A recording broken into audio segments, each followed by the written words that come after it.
আমি সম্প্রতি গিয়েছিলাম আমেরিকা সফরে। সেখানে নিউ ইয়র্কে একটা বক্তব্য রাখতে গিয়ে আমি বলেছিলাম, জামাতে ইসলামী যদি দেশ পরিচালনার সুযোগ পায়, কর্মজীবী মহিলাদের কর্মঘণ্টা 3 ঘন্টা কমিয়ে 5 ঘন্টা করা হবে। আরে যাই বলছি, বাংলাদেশের বঙ্গোপসাগরে জোয়ার শুরু হয়ে গেছে, চতুর্দিকে সমালোচনার ঝড়। হায় হায়, কি বলল জামাতের আমির সাহেব, এখন তো আর মহিলারা কোনো কাজই পাবে না। যারা বিভিন্ন কাজে নিয়োগ করবে তারা বলবে, বাবা আমার এই 5 ঘন্টা দিয়ে 8 ঘন্টার বেতন দিয়ে আমার তো পোষাবে না, আমার দরকার নাই মহিলা কর্মজীবী, মহিলা কর্মকর্তা আমার প্রয়োজন নেই। কারণ মালিক টাকা খাবে কেন?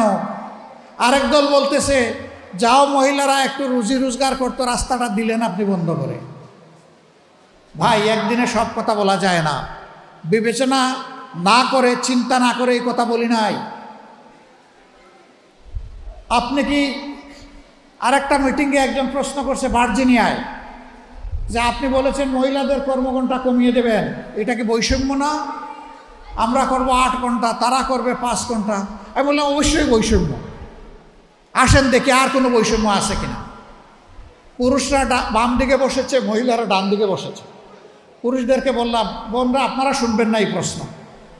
পুরুষদেরকে বললাম যে আগামী 1 বছরের ভিতরে পেটে বাচ্চা নেবেন এমন 2-1 জন পুরুষ থাকলে হাত তুলে।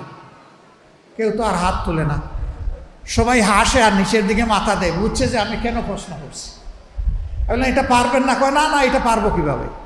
আমি বললাম, আচ্ছা ঠিক আছে, বাচ্চা নিতে পারলেন না, আপনার স্ত্রী যে বাচ্চাটা জন্ম দিবেন ওকে একটু বুকের দুধ খাওয়াবেন 2 বছর, যারা তারা একটু হাত তুলেন, নিজের বুকের দুধ।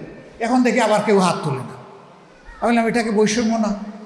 একজন পেটে গর্ভধারণ করলো, এরপরে বুকের দুধ দিয়ে বাচ্চাকে বড় করলো, আপনি কিছুই করলেন না, এটা কি বৈষম্য না? তো সে সব কিছু করবে, আবার প্রফেশনাল লাইফে এসে আপনার মতো 8 ঘন্টা কাজ তাকে করতে হবে, এইটাই বৈষম্য।